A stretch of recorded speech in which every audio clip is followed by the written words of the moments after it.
Hello friends, welcome to English voice classes. आप सभी का एक और वीडियो में बहुत बहुत स्वागत है। आज जो हम पढ़ने वाले हैं वो फिर से एक एक्स्ट्रा टॉपिक है। एक्स्ट्रा टॉपिक सुन के आप समझ गए होंगे, जैसे पुराने टॉपिक्स में हमने going to, suppose to, able to, keep, kept ऐसे टॉपिक सीखे। आज एक और नया टॉपिक है जिसकी मदद से आप ये सिचुएशन बोल पाएंगे। कोई चीज करनी पड़ती है, कोई चीज करनी पड़ी और कोई चीज करनी पड़ेगी। अब आज जिस टॉपिक की हम बात करने वाले हैं वो एक हेल्पिंग वर्ब भी होता है, हैज, हैव, हैड और विल हैव। अब इसको सुन के आप कंफ्यूज मत होइएगा, क्योंकि ये टॉपिक खुद में एक टॉपिक है।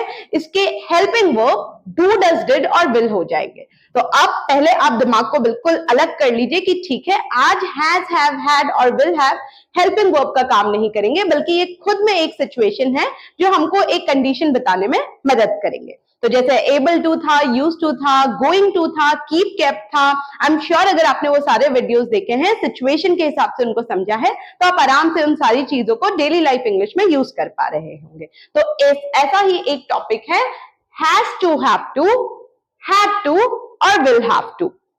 अब देखिए, जैसे मैंने आपको कहा, अपने बचपन से या जब आप ग्रामर सीखते हैं तो हेल्पिंग वर्ब का नाम सुनते हैं, जिसको हम हीरोज बोलते हैं। यहाँ हेल्पिंग वर्ब नहीं, यहाँ has to, have to, had to और विल हैव टू खुद एक टॉपिक है। आपको अब तक पता लग गया है, जब भी टू लगता है उसके बाद सेंटेंस में बहुत सारे चेंजेस आते हैं। जैसे गोइंग टू था, गोइंग टू कहीं जाना होता है, लेकिन जब गोइंग टू के बाद हम वर्ब का फर्स्ट फॉर्म बोलते थे तो कोई चीज होने वाली है हो जाता था। वैसे ही हैज, हैव, हैड और विल हैव के आगे जब हम टू लगा के वर्ब का फर्स्ट फॉर्म बोलते हैं तो सिचुएशन एकदम बदल जाती है। अब देखिए, बहुत बार मुझे मेरे स्टूडेंट्स कहते हैं, मैम आप वीडियो में बहुत बार एक ही चीज बार बार बोलते हैं। वो मैं इसीलिए करती हूँ क्योंकि मुझे पता है मेरे बहुत से व्यूवर्स किसी कोचिंग इंस्टीट्यूट को नहीं ज्वाइन कर पाते, लेकिन मैं चाहती हूँ आप जब घर बैठे मेरा वीडियो देखें, आपको लगे आप एक क्लासरूम में हैं और बार बार एक टीचर आपको कोई चीज बता रहा है, ताकि वो चीज आपके दिमाग में बैठ जाए। तो हो सकता है मैं एक चीज को बार बार बोलूं, आप जब पूरा वीडियो देखें प्लीज उसको ध्यान से सुने, ताकि आपको लगे आप बिना फीस दिए एक क्लासरूम में बैठे हैं, जहां एक ट्रेनर, एक टीचर आपको स्पोकन इंग्लिश के लिए एक कंसेप्ट सिखा रहा है। तो चलिए बिना टाइम वेस्ट किए स्टार्ट करते हैं आज का topic has to, have to, had to और विल हैव टू। इससे पहले हम इस सिचुएशन को समझे, हम समझ लेते हैं कि इसके हेल्पिंग वर्ब्स यानी कि हीरोज क्या हैं। अगर आपने मेरे पुराने वीडियोस देखे हैं तो आप समझ गए होंगे हीरोज हम किसको कहते हैं। हीरोज होते हैं हेल्पिंग वर्ब। देखिए, हर सेंटेंस को हम किसी हेल्पिंग वर्ब के माध्यम से बताते हैं कि वो चीज है, थी या है, होगी। स्पोकन इंग्लिश में तीन सेट ऑफ हीरोज होते हैं, do, does, did, will, is, am, are, was, were, will be और हैज, हैव, हैड और वुड हैव। आज हैज, हैव, हैड और वुड हैव हेल्पिंग वर्ब नहीं, खुद टॉपिक का नाम है, लेकिन इनके हेल्पिंग वर्ब जो आपको बताएंगे कि ये चीज है, थी या होगी, वो है डू, डज, डिड और विल। अब देखिए, डू, डज यानी कि आप बोल रहे हैं कोई चीज होती है, डिड यानी कि कोई चीज हुई और विल यानी कि कोई चीज होगी। अब ये कौन सी सिचुएशन बताने के काम आएगा? ये हर वो सिचुएशन आपको बताने में मदद करेगा जहां आप बोलेंगे कि कोई चीज करनी पड़ती है, कोई चीज करनी पड़ी या कोई चीज करनी पड़ेगी। अब जब मैं आपको स्पोकन इंग्लिश सिखाती हूँ, मैं आपको हमेशा कहती हूँ सिचुएशन को समझिए, क्योंकि बहुत बार अगर हम दिमाग में ये चीज रखेंगे कि कोई चीज करनी पड़ी, अब पड़ी की जगह मान लीजिए किसी ने बोल दिया यार मुझे जाना पड़ा, अब आपको लग जाएगा मैम ने तो बोला था कोई चीज जब पड़ी होगी तभी ये कंसेप्ट लगेगा। कहीं भी जब आप सामने वाले को बोलें, देखो इसके अलावा और कोई चारा नहीं है, आप हैज टू, हैव टू और विल हैव टू टॉपिक को यूज करेंगे। उसके अलावा देखिए, बहुत बार हम सामने वाले को कह देते हैं ना, यार देखो मुझे जाने ये चीज करना ही होगा। आप सामने वाले को बोल रहे हैं और कोई तरीका है ही नहीं और कोई ऑप्शन है ही नहीं, इंग्लिश तो सीखनी ही पड़ेगी। अब पड़ेगी की जगह आप बोल सकते हैं इंग्लिश तो सीखनी ही होगी। अगर करियर, डेली लाइफ या कॉन्फिडेंस गेन करना है तो इंग्लिश तो सीखनी ही होगी। अब पड़ेगी या होगी वो आपके ऊपर है, क्योंकि हिंदी बोलने के अपने अपने तरीके होते हैं। पर अगर आप कंसेप्ट को समझ जाएंगे कि ये कौन सी सिचुएशन है, तो आप बिल्कुल अगली बार जब आपको ऐसी कोई भी सिचुएशन में बोलना होगा कि देखो मुझे थोड़ी देर तो और इंतजार करना होगा, अब आप बता रहे हैं और कोई ऑप्शन नहीं है, तो इस सिचुएशन को आप किस टॉपिक को यूज करके बोलेंगे? हैज टू, हैड टू और will have to. Helping verbs हम समझ गए हैं, do, does, did, will. Simple present tense है, यानी कि कोई चीज करनी पड़ती है तो इसका हेल्पिंग वर्ब है डू और डज। कोई चीज करनी पड़ी या करनी थी, डिड, और कोई चीज करनी पड़ेगी, विल। अब दो चीजें हमने बिल्कुल क्लियर कर ली है हमेशा की तरह। एक तो situation has to, have to, will have to आपको क्या बताने के काम में आएगा, जब कोई चीज करनी पड़ती है, करनी पड़ी, करनी पड़ेगी, या जाना होगा, जाना था, या यार जाना पड़ेगा। ठीक है, अब हेल्पिंग वर्ब हमने बिल्कुल समझ लिया है कि ठीक है मैम, आपने ये भी समझा दिया कि अगर कोई चीज रोज करनी पड़ती है तो हम डू डज बोल देंगे, अगर कोई चीज करनी पड़ी तो हम डिड बोल देंगे, और कोई चीज करनी पड़ेगी बोलना है तो हम विल भैया की मदद से बता देंगे ये फ्यूचर है। ये बिल्कुल वैसा है जैसे आप हिंदी में है, था और होगा बोलते हैं। आप किसी भी सिचुएशन को जब समझाते हैं, या तो आप उसमें बोलते हैं कोई चीज प्रेजेंट में होती है, या तो आप बोलते हैं वो चीज हुई या हुई थी, या फिर कोई चीज होगी। वैसे ही इंग्लिश में भी यहाँ डू डज डिड और विल सुन के सामने वाला अंदाजा लगाएगा कि आप कोई चीज करनी पड़ती है या करनी होती है बोल रहे हैं, कोई चीज करनी पड़ी बोल रहे हैं, या कोई चीज करनी पड़ेगी बोल रहे हैं। अब हमने ये सारी सिचुएशन समझ ली है कि ठीक है ये सिचुएशन की मीनिंग क्या है, इसके हीरोज यानी कि हेल्पिंग वर्ब क्या है। अगर आपने पुराने वीडियोस देखे हैं तो हर बार जब मैं हीरो बोलती हूँ आप समझ जाएंगे कि ये मैम हेल्पिंग वर्ब यानी कि है, था, होगा बताने की बात कर रही है। अब बात आती है क्रिया की। जब आप सामने वाले को मजबूरी बताते हैं कि देखो ये तो करना ही पड़ता है, अब ये जो क्रिया है उसके 3 फॉर्म्स होते हैं, उसके भी वीडियोस आपने देख रखे हैं और आप सीख गए हैं कि तीनों फॉर्म्स बिल्कुल बराबर से इंपॉर्टेंट है। पर आज आपको दोबारा टू के बाद वर्ब का फर्स्ट फॉर्म चाहिए होगा, भले ही आप प्रेजेंट में बात करें, पास्ट में बात करें या फ्यूचर में बात करें। तो अगर आपको बोलना है कोई चीज करनी पड़ती है, मुझे तो सुबह सुबह उठना पड़ता है, भाई देखो मेरी जॉब की टाइमिंग ये है, तो उठने क्या फर्स्ट फॉर्म, मुझे तो वहां जाना पड़ा, उन लोगों ने निमंत्रण दिया था, कोई और ऑप्शन ही नहीं था, जाना पड़ा। अब जाने का फर्स्ट फॉर्म, और यार मुझे तो आज का मैच देखना ही पड़ेगा, मेरी फेवरेट टीम खेल रही है, देखने का फर्स्ट फॉर्म। तो अगर प्रेजेंट, पास्ट, फ्यूचर आपको has to, have to, had to और विल हैव टू के साथ क्रिया का फर्स्ट फॉर्म बोलना पड़ेगा। देखिए अधिकतर टॉपिक में हम फर्स्ट फॉर्म यूज कर रहे हैं, पर प्लीज आप सेकंड और थर्ड फॉर्म को बिल्कुल लाइटली मत लीजिएगा। सारे फॉर्म्स बराबर से यूज होते हैं अगर आप डेली लाइफ में इंग्लिश बोलेंगे। सिचुएशंस अलग अलग होती हैं लेकिन तीनों फॉर्म्स बराबर से काम आते हैं। पर आज हम सेकंड और थर्ड फॉर्म को फिर बाय बाय कहते हैं और पूरा फोकस रखेंगे जिस भी क्रिया को करना पड़ता है उसकी फर्स्ट फॉर्म। अब देखिए इस रेसिपी को बनाने के लिए हैज टू, हैव टू और विल हैव टू के लिए आपको काफी सारी चीजें मिल चुकी हैं। जैसे क्रिया का फर्स्ट फॉर्म हमें आता है, हेल्पिंग वर्ब हमको पता लग गए हैं और सिचुएशन भी हम समझ गए हैं कि इस हैज हैव को हम जो और बहुत सारी सिचुएशंस में यूज करते थे, अगर हम टू लगाकर बोलेंगे उसके बाद क्रिया का फर्स्ट फॉर्म बोल देंगे तो वो मजबूरी या ये करना पड़ता है बोलने के काम आएगी। अब जल्दी से बढ़ते हैं फॉर्मूले की तरफ ताकि आपको ये समझ में आ जाए कि फ्रेमिंग कैसे होगी। देखिए मैं आप लोगों को फ्रेमिंग पे फोकस इसलिए कराती हूँ, आप अगर ये पूरा वीडियो देखेंगे आप समझेंगे कि कैसे रूल्स ऊपर नीचे होते हैं हल्के से, पर उसी हल्के से ऊपर नीचे रूल्स की वजह से इंग्लिश सही या गलत साउंड करती है। और जैसा मैं हमेशा कहती हूँ, मैं ये समझती हूँ कि हर किसी को माहौल में सीखने का मौका नहीं मिलता कि वो रूल्स उनको पता हो। जैसे अगर आपने एबल टू वाला वीडियो देखा होगा, हम कैसे आई एम अनएबल टू करते हैं लेकिन फ्यूचर बोलते समय हम कह देते हैं I won't be able to. तो ऐसे कुछ छोटे छोटे रूल्स हैं जो चेंज होते हैं जिसको आपको बोलते समय ध्यान रखना होगा। पर बिल्कुल टेंशन मत लीजिए, इसीलिए मैं हर वीडियो डिटेल में लाती हूँ ताकि जब आप इस कंसेप्ट को समझे कहीं भी छोटी मोटी चीजें ना रह जाए, और जब आप अगली बार किसी को बोले यार ये चीज करना पड़ता है या क्या तुम्हें जल्दी उठना पड़ता है, आप कॉन्फिडेंटली बिना हिचक के वो लाइन सामने वाले को बोल पाए। स्पोकन इंग्लिश और है क्या, छोटे छोटे सेंटेंसेस को हम बैक टू बैक बोलते हैं, पर मान लीजिए आपको छोटे सेंटेंसेस की फ्रेमिंग ही नहीं आती तो फिर आप बात नहीं कर पाएंगे। फिर या तो आप कैसे ना कैसे जुगाड़ेंगे या फिर आपको लगेगा मैम हैव मतलब तो कुछ चीज होना, या आप जो जनरल ग्रामर में लोग पढ़ते हैं कि मैम परफेक्ट टेंस के helping verb has, have, had और विल हैव हो जाते हैं। पर देखिए ये सारी बातें सही है लेकिन स्पोकन इंग्लिश इसीलिए लोगों को टफ लगती है जहां हैज, हैव कोई चीज होना या एक चीज का हेल्पिंग वर्ब होता है, वहीं has to, have to, had to और विल हैव टू एक पूरी खुद में सिचुएशन है जो आपको क्या बोलने में मदद करती है, कोई चीज करनी पड़ती है, कोई चीज करनी पड़ी या कोई चीज करनी पड़ेगी। अब देखिए कंसेप्ट तो सीखना पड़ेगा। अब इस लाइन को बोलने के लिए भी मुझे कौन सा वाला फॉर्मूला यूज करना पड़ेगा, has to, have to, had to और विल हैव टू। इससे पहले मैं आपको ये फॉर्मूले सिखाऊं एक एक करके कि पॉजिटिव सेंटेंस कैसे बोलेंगे, नेगेटिव कैसे, क्या डब्ल्यू वर्ड कैसे, मैं आपको ये चीज क्लियर कर दूं। इस टॉपिक में कोई चीज करनी पड़ती है, पड़ी और पड़ेगी में बहुत बार हम फ्यूचर टेंस की जगह प्रेजेंट टेंस बोल देते हैं। सिंपल, जब आपको बोलना है मुझे जाना पड़ेगा, अब सुनने में ये सिंपल फ्यूचर लग रहा है, लेकिन स्पोकन इंग्लिश में बहुत बार हम इसको प्रेजेंट टेंस में ही बोल देते हैं। बिल्कुल कंफ्यूज नहीं होना, ये कंसेप्ट मैं दोबारा आपको समझा रही हूँ। कोई चीज करनी पड़ती है, पड़ी पड़ेगी में जब आप सेंटेंसेस दिमाग में सोचेंगे कि फ्यूचर में करनी पड़ेगी, स्पोकन इंग्लिश में बहुत बार हम उसको सिंपल प्रेजेंट टेंस यानी कि डू डज यूज करके भी बोल देते हैं। तो आई हैव टू गो इसीलिए आपने सुना होगा, जबकि आदमी कह रहा है मुझे जाना पड़ेगा।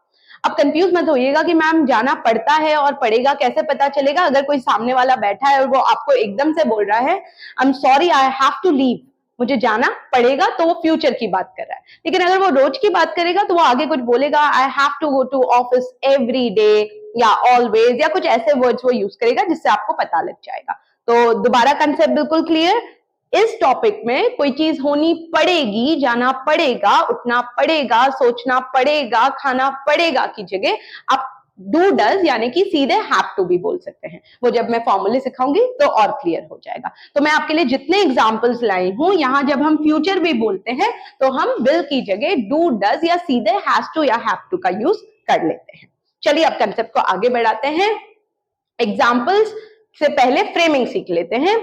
हमेशा की तरह देखिए, मैं हर बार आपको चीजें बता देती हूँ क्योंकि मुझे लगता है अगर कोई हमारा नया व्यूअर है जो पहली बार मेरा वीडियो देख रहा है, जो पहले से मुझे देखते हैं, वो तो समझ जाएंगे कि मैम सेंटेंसेस को 4 पार्ट में डिवाइड करती है, वो है पॉजिटिव, नेगेटिव, क्या और डब्ल्यू वर्ड। लेकिन अगर आप मेरा वीडियो पहली बार देख रहे हैं तो मैं आपको ये बता दूं कि मैं चीजों को टफ नहीं करती, ग्रामर को बिल्कुल सिंपल तरीके से रखती हूँ, क्योंकि आपको किसी एग्जाम के लिए मैं नहीं तैयार कर रही। मैं सिर्फ आपको ग्रामर उस हिसाब से पढ़ाती हूँ कि आप डेली लाइफ में इंग्लिश बोलना और लिखने को लेके कॉन्फिडेंट हो जाए। अगर आप एग्जाम वाली ग्रामर पढ़ेंगे तो उसमें छोटे छोटे और बहुत रूल्स होते हैं, जिन चक्करों में मैं आपको नहीं फंसाना चाहती, क्योंकि फिर आप सिर्फ ग्रामर के अंदर डूब के रह जाएंगे। आपको तो इतनी ग्रामर सीखनी है कि जब आप बोले सामने वाले को वो टेंस समझ में आ जाए और बिल्कुल क्रिस्टल क्लियर हो जाए कि आपका कंसेप्ट चीज को लेके क्लियर है। अब थोड़ा सा इन ऑन, यहाँ एट लगेगा, यहाँ ऑन लगेगा, अगर वो गलती हो भी जाए तो वो चल जाता है। दो आपको पर्टिकुलर होना चाहिए अगर आप एक भाषा सीख रहे हैं,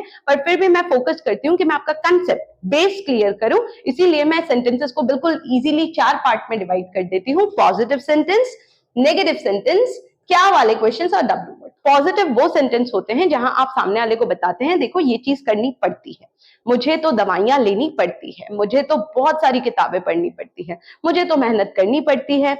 नेगेटिव सेंटेंस जिसमें आप मना कर देते हो, मुझे पढ़ाई वढ़ाई नहीं करनी पड़ती, मेरा दोस्त सारी पढ़ाई करता है, मैं तो सिर्फ कॉपी कर लेता हूँ। या आपको बोलना है यार सुबह जल्दी उठना नहीं पड़ता क्योंकि मेरी नाइट शिफ्ट होती है, मेरी जो टाइमिंग्स है वो रात को जॉब रहती है, तो मुझे रात को सुबह जल्दी उठना ही नहीं पड़ता। या मान लीजिए आपको बोलना है यार मुझे तो जाना ही नहीं पड़ा, मुझे निमंत्रण ही नहीं मिला था तो मुझे जाना ही नहीं पड़ा। तो नेगेटिव सेंटेंस में वो सारे सेंटेंस आएंगे जिसमें आप मुकरते हैं या बोलते हैं देखो मुझे तो ये चीज करनी ही नहीं पड़ी या पड़ती या पड़ेगी। क्या और डब्ल्यू वर्ड 2 तरह के क्वेश्चंस होते हैं। क्या वो सवाल होते हैं जिनका जवाब आप यस या नो में मांगते हैं। हिंदी के चक्करों में मत पड़े, बस दिमाग में ये रूल रख लीजिए, जब भी आपको जवाब चाहिए क्या तुम्हें सुबह जल्दी उठना पड़ता है, तो आप क्या वाले क्वेश्चंस की फ्रेमिंग का यूज करेंगे। क्या तुमको नहीं जाना पड़ा, क्या तुमको दवाइयां ही नहीं खानी पड़ती, क्या तुमको सुबह जल्दी उठना ही नहीं पड़ता, ये सारे हाँ या ना वाले क्वेश्चंस क्या के फॉर्मूले से बनेंगे। और लास्ट डब्ल्यू वर्ड वो क्वेश्चंस होते हैं जिसमें हम जमकर डिटेल मांगते हैं, भाई तुम्हें क्यों नहीं उठना पड़ता, ऐसा कौन सा अलादीन का चिराग है कि बिना काम किए तुम पैसे कमा रहे हो, तुम्हें पैसे क्यों नहीं कमाने पड़ते, या तुम्हें मेहनत क्यों नहीं करनी पड़ी, तुमको इतनी आसानी से सफलता कैसे मिल गई, या तुमको उन लोगों को कुछ कहना क्यों नहीं पड़ता, बिना कहे ही वो लोग तुम्हारी बात कैसे मान लेते हैं, या तुम्हें इंग्लिश क्यों नहीं सीखनी पड़ी, क्यों, कब, कैसे, कहाँ, ये सारे डब्ल्यू वर्ड्स को यूज करके जब आप सवाल पूछते हैं वो हो जाते हैं डब्ल्यू वर्ड। क्लियर? तो अगर जिनको लग रहा है मैम हर बार ये कंसेप्ट समझाती है, ये उन सब नए स्टूडेंट्स के लिए हैं जो शायद पहली बार मेरा वीडियो देख रहे हैं। ग्रामर को सिंपल रखिए, जितनी सिंपल तरीके से आप ग्रामर को समझेंगे आपके लिए कंसेप्ट को समझना और बोलना उतना ही आसान होगा। चलिए अब आते हैं फ्रेमिंग में। अब सिचुएशन, जैसा मैंने बताया, कोई चीज करनी पड़ती है, पड़ी और पड़ेगी। अब ये फ्यूचर को लेके हमने ये क्लियर कर लिया है कि फ्यूचर वाले फॉर्मूले की जगह आप जम के स्पोकन इंग्लिश में सिंपल प्रेजेंट टेंस का फॉर्मूला यूज कर सकते हैं, उससे आपकी इंग्लिश गलत साउंड नहीं करेगी। पर फिर भी अगर आपको पर्टिकुलर होना है, तो अगर आपको बोलना है कोई चीज रोज की बात है, ये चीज करनी पड़ती है, हर मंडे मुझे यहाँ जाना पड़ता है, हर मंडे ये चीज करनी पड़ती है, तो हैज करना पड़ा had और करना पड़ेगा will have to। अब will have to की जगह आप सीधे have to भी या has to भी बोल सकते हैं। पॉजिटिव सेंटेंस आप हमेशा सब्जेक्ट से शुरू करते हैं। सब्जेक्ट यानी कि जिस इंसान को वो चीज करनी पड़ती है, जो डूअर या करता है, उसको हम सब्जेक्ट बोलेंगे। जैसे मुझे आप लोगों को पढ़ाने के लिए पहले मेहनत करनी पड़ती है, खुद ब खुद मैं नहीं पढ़ा पाती, पहले मैं बैठती हूँ, मैं चीजों को समझती हूँ, मैं आपको कैसे समझाऊंगी, ये सारा कंसेप्ट समझती हूँ, तो मुझे मेहनत करनी पड़ती है। अब ये पॉजिटिव सेंटेंस था, मुझे बहुत मेहनत करनी पड़ी। ऐसा नहीं था कि मैं भी शुरू से बहुत अच्छी इंग्लिश बोलती थी, मुझे भी बहुत मेहनत करनी पड़ी। कोई भी जो किसी भाषा को बहुत अच्छे से बोलता है, वो उस चीज के लिए बहुत मेहनत करता है। तो मैं आपको बोल रही हूँ, मुझे भी मेहनत करनी पड़ी। कोई शुरू से सीख कर नहीं आता, तो मुझे भी मेहनत करनी पड़ी, मुझे भी मेहनत करनी पड़ेगी, will have to। अब देखिए, करनी पड़ेगी की जगह मैं बहुत बार have to भी बोल दूंगी। Even I have to work hard, मुझे भी मेहनत करनी पड़ती है या पड़ेगी। तो लेकिन अगर मैं कंसेप्ट बिल्कुल क्लियर करूं, कोई चीज करनी पड़ती है हैज हैव, कोई चीज करनी पड़ी हैड, और कोई चीज करनी पड़ेगी, सिंपल। अब देखिए, हैज और हैव को लेके कंफ्यूज मत होइएगा। अगर सब्जेक्ट एक वचन सिंगुलर है तो हैज, और प्लूरल यानी कि बहुवचन है तो हैव। तो ही, शी, इट, एक नाम एक जगह के साथ आप बोल देंगे सब्जेक्ट के बाद हैज टू, और अगर ज्यादा लोग हैं, दे, वी, यू, आई, उसके साथ आप बोल देंगे हैव टू। पास्ट है तो सब्जेक्ट सिंगुलर हो प्लूरल हो कोई पंगा नहीं, सीधे हैड टू। और अगर फ्यूचर बोलना है, चीज करनी पड़ेगी, तो सब्जेक्ट के बाद विल हैव टू। टू के बाद हमने समझ लिया है, चाहे कोई भी टेंस हो, वर्ब का फर्स्ट फॉर्म, और ये जो बचे खुचे वर्ड्स हैं वो आप लास्ट में चिपका देंगे। क्लियर? नेगेटिव में अब हेल्पिंग वर्ब आएगा। देखिए, पॉजिटिव सेंटेंस में हम कोई हेल्पिंग वर्ब डू, डज और डिड का यूज नहीं करते। ये बिल्कुल रामबाण रूल है कि अगर किसी भी टॉपिक का हेल्पिंग वर्ब डू, डज और डिड है, उनके पॉजिटिव सेंटेंस यानी कि जिसमें आप जवाब देते हैं, आप हेल्पिंग वर्ब नहीं बोलते। तो इस चीज को दिमाग में रख लीजिए। I do have to help नहीं करना है, सीधे I have to, he has to, he had to. Future के साथ हम विल जरूर बोल देंगे। पर जब आपको मना करना है, देखो मुझे ये नहीं करना पड़ता या उसे ये नहीं करना पड़ता है, तो आप अगर सब्जेक्ट सिंगुलर है तो आप डजंट बोल देंगे, और सब्जेक्ट प्लूरल है तो डोंट बोल देंगे। अगर पास्ट करना है तो डिड नॉट को हम डिडंट बोलेंगे, डिडंट नहीं बोलेंगे। तो डिड नॉट बोलिए, या उसको शॉर्ट में बोल दीजिए डिडंट, डिडंट मत बोलिए, आजकल हम डिडंट बोलते हैं। तो आप दिमाग में रखेंगे डोंट, डजंट, प्रेजेंट टेंस के साथ, प्लूरल और सिंगुलर के हिसाब से। एक वचन है तो सिंगुलर, सिंगुलर है तो डजंट, और प्लूरल है, बहुवचन है तो डोंट। सिंगुलर प्लूरल दोनों के साथ डिडंट, और अगर फ्यूचर में मना करना है तो विल नॉट को हम वोंट बोल देंगे।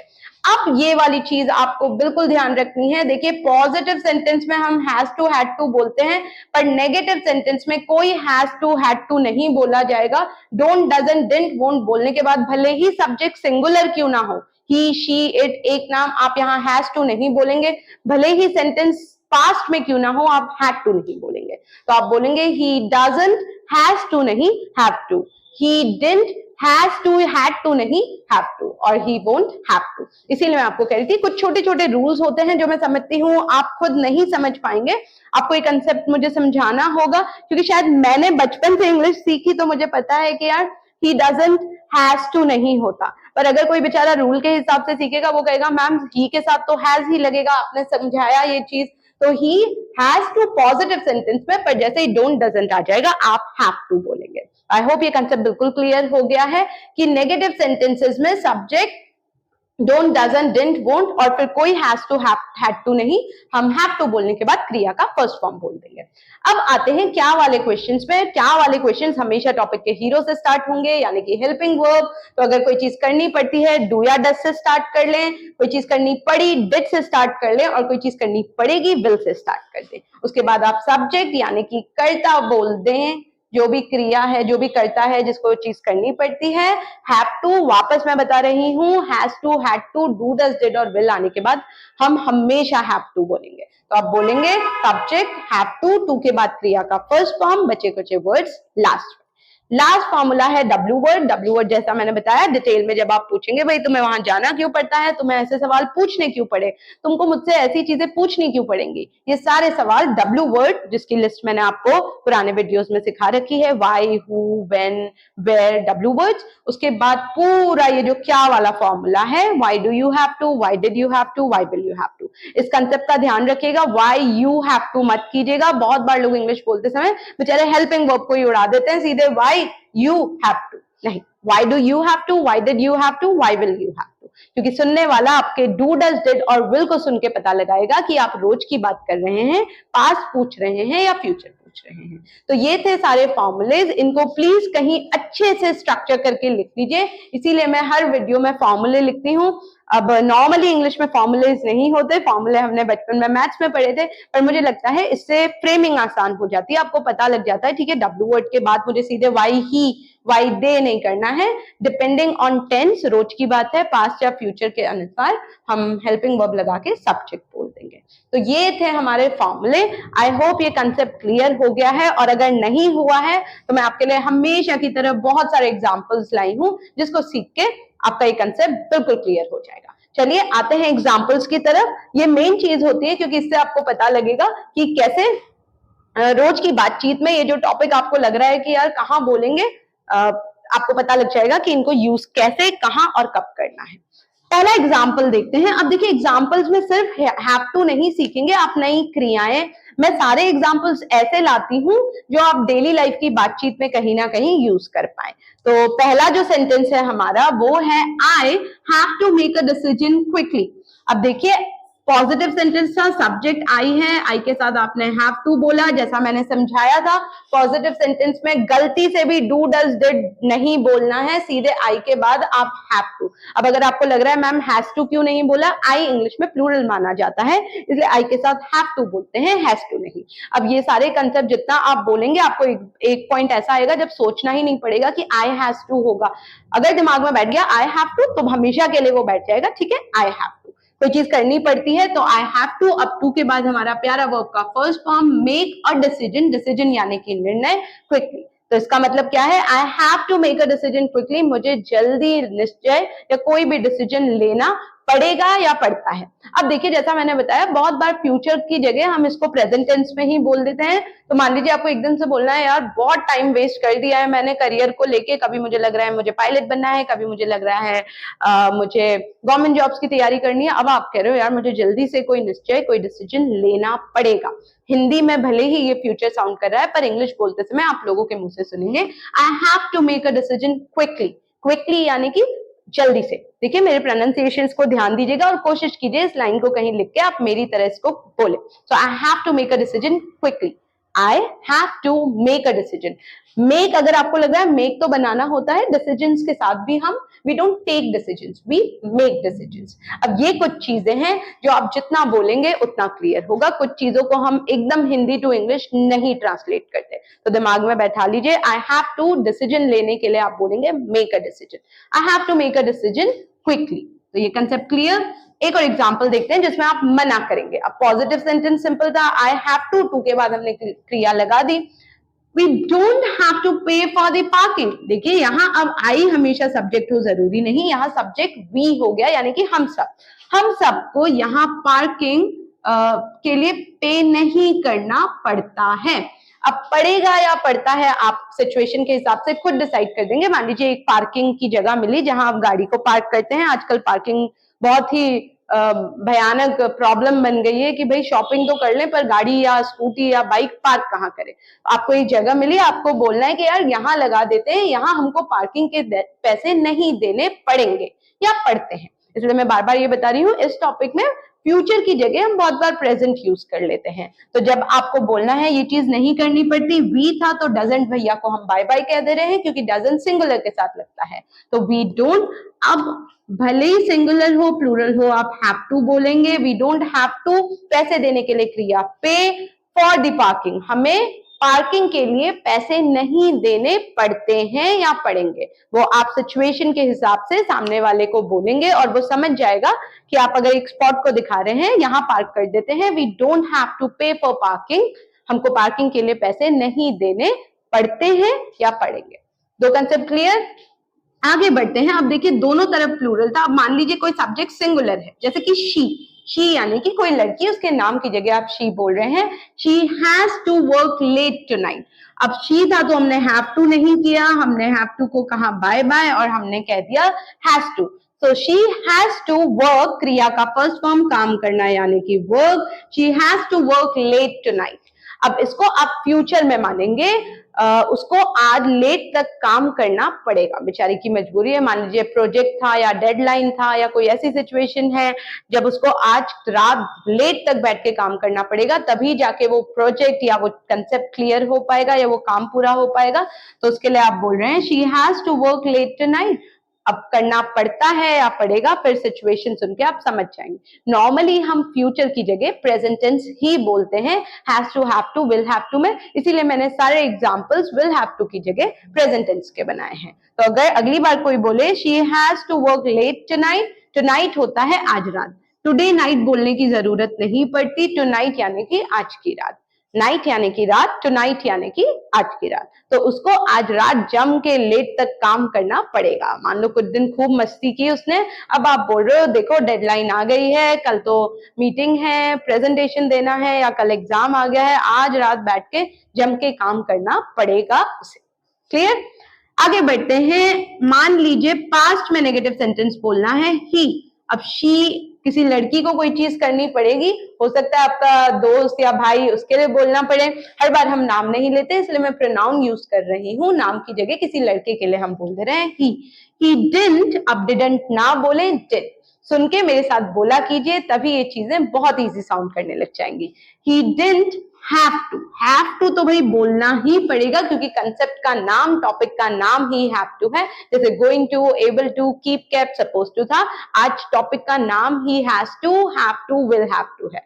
तो हम he didn't have to wait, verb का फर्स्ट फॉर्म, वर्ब की तो आज बल्ले बल्ले है, सेकंड थर्ड फॉर्म की टेंशन ही नहीं है, फर्स्ट फॉर्म हमको बोलना है। तो he didn't have to wait long. Long लंबा भी होता है, लेकिन अगर कोई बोल रहा है वेट लॉन्ग यानी कि बहुत देर इंतजार करना, ठीक है। अगर मान लीजिए आपको बोल रहा है I had to wait very long, यहाँ कोई लंबे की बात नहीं हो रही, had to wait very long यानी कि बहुत देर इंतजार करना पड़ा। तो ये बोल रहा है he didn't have to wait long for his flight. His flight यानी कि उसको अपनी फ्लाइट के लिए बहुत लंबा इंतजार नहीं करना पड़ा। अब कैसे पता लगा पड़ा है, पढ़ता है नहीं है? क्योंकि देखिए यहाँ आपने पास्ट का हेल्पिंग वर्ब डिडंट बोल दिया। अब यही अगर मैं डिडंट की जगह डजंट बोल देती, he doesn't have to wait, ये रोज की बात हो जाती है या फ्यूचर की बात हो जाती है कि अभी नेक्स्ट फ्लाइट है, उसको ज्यादा इंतजार नहीं करना पड़ेगा या पड़ता है। पर यहाँ क्योंकि मैंने डिडंट बोला तो मैं सुनते ही समझ गई कि सामने वाला बोल रहा है उसको तो ज्यादा देर वेट ही नहीं करना पड़ा, ड्रामा कर रहा था वो कि यार 4 घंटे एयरपोर्ट में वेट करता रहा। आप कह रहे हैं he didn't have to wait long for his flight. Flight यानी कि अपने जो जिसमें एरोप्लेन होता है जो, उसको हम फ्लाइट उड़ान को भी बोलते हैं, पर जैसे उसकी फ्लाइट यानी कि जिस प्लेन से वो उड़ के वहां गया उसकी फ्लाइट के लिए उसको ज्यादा वेट नहीं करना पड़ा। आगे बढ़ते हैं। एक और नेगेटिव सेंटेंस देखिए, इसमें एक नया वर्ब सिखाऊंगी तो इस सेंटेंस को ध्यान से देखिएगा। रवि डिडंट हैव टू, ये सुन के आपको एकदम पता लग गया होगा कोई चीज नहीं करनी पड़ी। Ravi didn't have to apologise. Apologise यानी कि माफी मांगना। देखिए फॉरगिव होता है किसी को माफ करना, फॉरगिव, फॉरगिव, फॉरगिवन। अपोलोजाइज इसका प्रोनाउंसिएशन कैसा है? अपोलोजाइज। इसको अपोलो अपोलो नहीं करना है, अपोलोजाइज। थोड़ा सा मुंह खोल के अपोलोजाइज। अपोलोजाइज यानी कि किसी से माफी मांगना। और इसके सेकंड थर्ड फॉर्म क्या होते हैं? Apologise first form, apologised, apologised, ED लग जाता है और उसको हम हल्का सा बोलते हैं। तो अगर आपको लग रहा है मैम माफी मांगने के लिए तो से सॉरी बोल सकते हैं, से सॉरी होता है सॉरी शब्द को कहना। अपोलोजाइज हमेशा सॉरी कहकर ही माफी मांगी जाए जरूरी नहीं, किसी भी तरह से माफी मांगना यानी कि अपोलोजाइज। थोड़ी सी वोकैबुलरी को ठीक कीजिए तो आदमी एकदम से समझेगा। जब आप से सॉरी बोलेंगे यानी कि आप सॉरी बोल रहे हैं, अपोलोजाइज बोलेंगे यानी कि माफी मांगना। तो आप क्या कह रहे हैं? Ravi didn't have to apologise, Ravi को माफी मांगनी ही नहीं पड़ी बिकॉज, इसको बिकॉज बोले, बहुत बार हम इसको बिकॉज बोल देते हैं, बिकॉज थोड़ा सा स्टाइल में बी ए बी वाला because. Ravi didn't have to apologise because, क्योंकि He didn't do anything wrong. उसने कुछ गलत किया ही नहीं. I'm sure अब tenses तो बिल्कुल strong हो गए होंगे. तो he didn't do, didn't के बाद हम verb का first form बोल रहे हैं, anything wrong यानी कि उसने कुछ गलत नहीं किया. So Ravi didn't have to apologize. Ravi को माफी ही नहीं मांगनी पड़ी क्योंकि उसने कुछ गलत ही नहीं किया था. Ravi didn't have to apologize because he didn't do anything wrong. अब एक बार ट्राई कीजिए इस सेंटेंस को बिना देखे मैं जैसे बोल रही हूँ वैसे बोलने का. कंसेप्ट समझ गए? रवि को माफी नहीं मांगनी पड़ी क्योंकि उसने कुछ गलत ही नहीं किया था. तो Ravi didn't have to apologize because he didn't do anything wrong. एक और बार, Ravi didn't have to apologize because he didn't do anything wrong.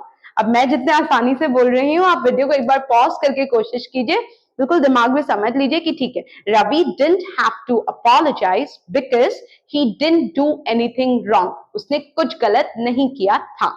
तो अगर आप ऐसे कंसेप्ट को समझेंगे और उसको समझ के बोलेंगे तो नेक्स्ट टाइम आपको अगर कहीं बोलना हो यार मुझे माफी नहीं मांगनी पड़ी क्योंकि मैंने कुछ गलत ही नहीं किया था, तो आप रवि की जगह बोल देंगे I didn't have to apologize because I didn't do anything wrong. यही चीजें लोग बोलते हैं और आपको लगता है वाह यार फराटेदार इंग्लिश बोल रहा है.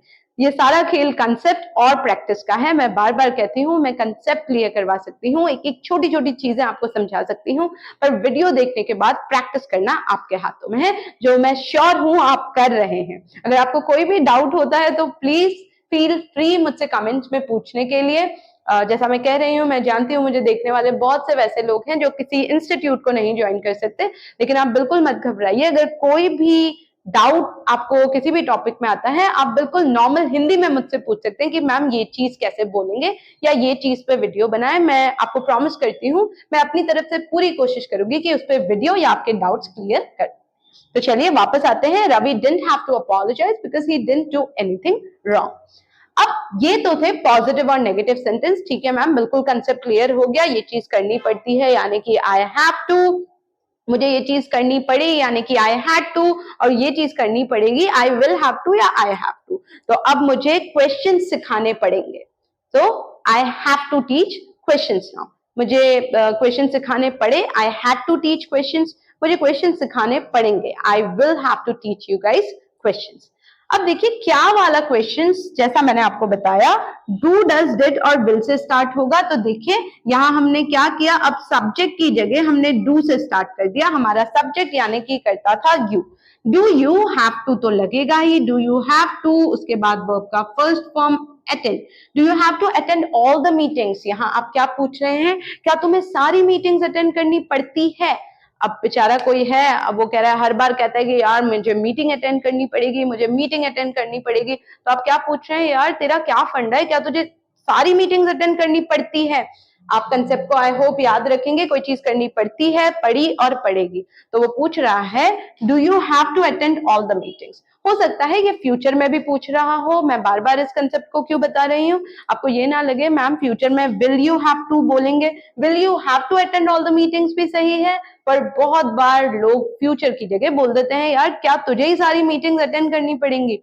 Do you have to attend all the meetings, सारी मीटिंग्स अटेंड करनी पड़ेंगी. अटेंड वर्ड याद रखिए, नहीं तो आपको मीटिंग पे से शामिल होने के लिए किस क्रिया का यूज करें उसको लेके आप अटक जाएंगे. तो डू यू हैव टू तक तो गाड़ी बिल्कुल फ्लुएंट चलेगी. Do you have to ma'am meeting में शामिल होने के लिए वर्ब. अब बहुत बार बहुत कॉमन वर्ब्स होते हैं जो स्पोकन इंग्लिश या बोलते समय क्लिक नहीं होते, इसीलिए इसको बोलिए do you have to attend all the meetings. क्या तुम्हें सारी मीटिंग्स अटेंड करनी पड़ेंगी.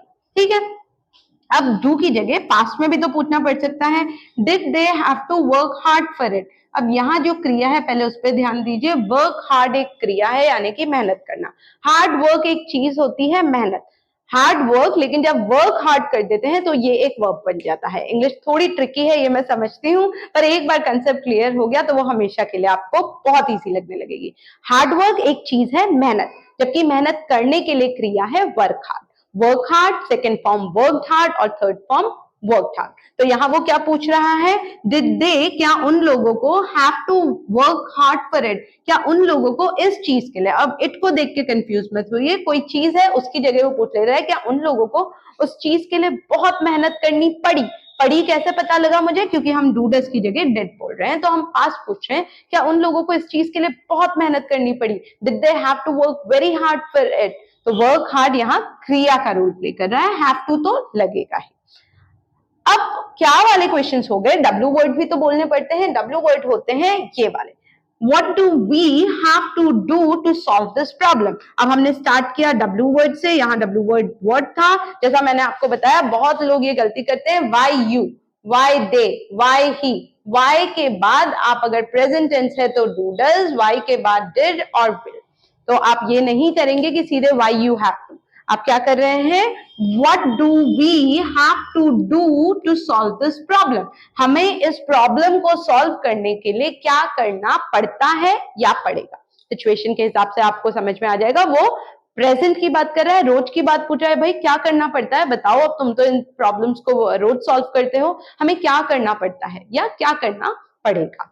तो फिर से मैं बोल के बता रही हूँ, व्हाट डू वी, इसको वाट मत बोलिएगा, हर वीडियो में मैं इन प्रोनाउंसिएशंस को ठीक करती हूँ, वाट नहीं लगानी है, ये व्हाट है, ठीक है, व्हाट।